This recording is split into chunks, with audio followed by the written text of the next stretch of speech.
Hachiue means potted plant. Clever. They've finally done it. Shueisha has successfully resurrected Hell's Paradise. I present to you Hell's Paradise 2.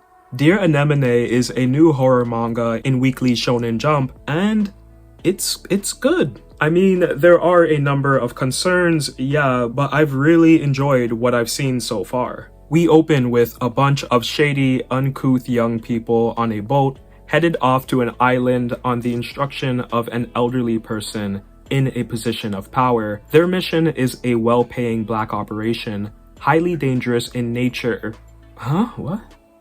Which script am I reading again? With the potential of incredible payout. As they land on the island, the group quickly finds themselves overmatched for the biologically manipulated threats that endanger their safety. The main character, Gachi Hakiui, has come to the island because he wants to be reunited with a person from his past, someone who showed him a gentler, selfless side of life. This gives him the strength that he needs to fight against not only the mutated beasts of the island, but the greater engineers of evil that rest in the shadows. Rin Matsui is the author of Dear Anemone, a new horror survival manga in Weekly Shonen Jump. They were previously an assistant on My Hero Academia, and you can definitely see some Horikoshi influence in their art style. While the story itself is very retread, the action lines in general are very impressive. In fact, I would even go as far to say that the art is fascinating. It's detailed yet chaotic, distinctive yet same-faced. The mangaka is capable of drawing such haunting creatures, yet unable to differentiate the cast. Most humans look the same, but they look like real current-day people, so I can't really complain about that aspect. It's only been 6 chapters, so Dear Anemone is already off to a very solid start, a lot stronger than some of the other recent releases in WSJ.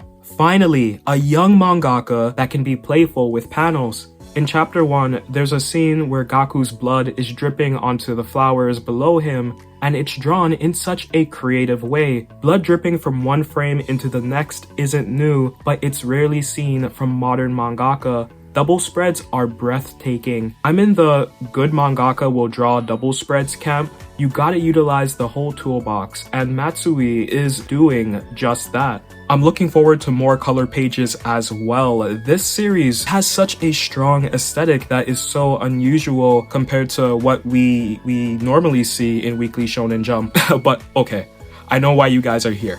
You want my honest opinion, unfiltered about how I feel in regards to this series. Well, I'll tell you. Dear Anemone is a mid-shonen. In fact, it leans so heavily on trying to be an appealing shonen that I almost feel insulted. Check this out. The level of destruction so early on is extreme.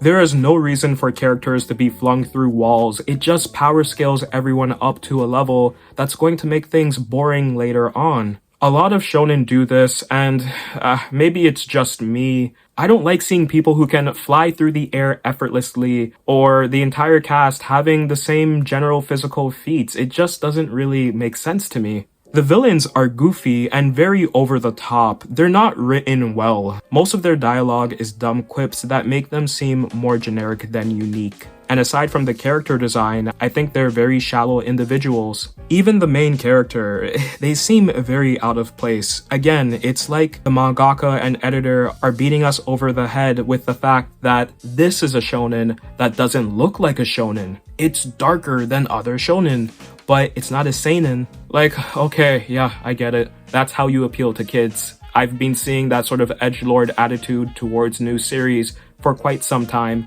but I think Dear Anemone would be best off if it just tried to be itself. Throwing in typical shonen trope lines into the story, it feels weird and clunky. The distrust between Gaku and Anemone is really fucked because we know they're going to get closer anyway, so what's the point of going through all of the stupid tension to begin with? The reluctant travelers become friends trope. Alright, whatever. I'll live with it, I guess. Dear Anemone is similar to Blue Box, a standout romance manga that is a shoujo manga filtered through a shonen lens. Take for example in chapter 3, when Hachiue dives into the water to save his same-face buddies and has a flashback in the middle of battle that grants him the power of friendship.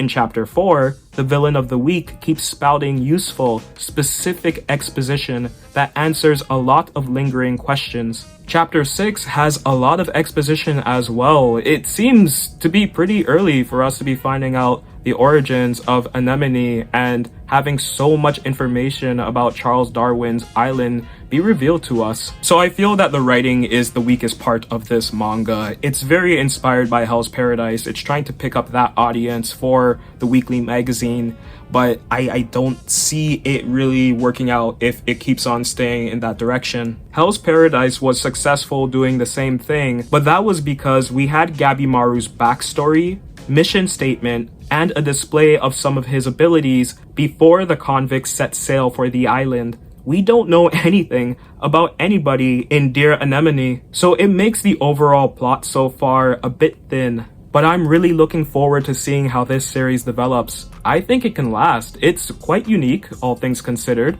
And like I mentioned, the art looks really great. I get a Wild Strawberry vibe, but I think Dear Anemone is a much better series than Wild Strawberry. In fact, Strawberry's art falls apart pretty quickly, and I feel that Anemone will definitely bog down the quality at some point. It's a weekly series, I get that, but I still feel there's more intrigue to the plot and the world than what I've seen from other shonens. Totally give this one a shot.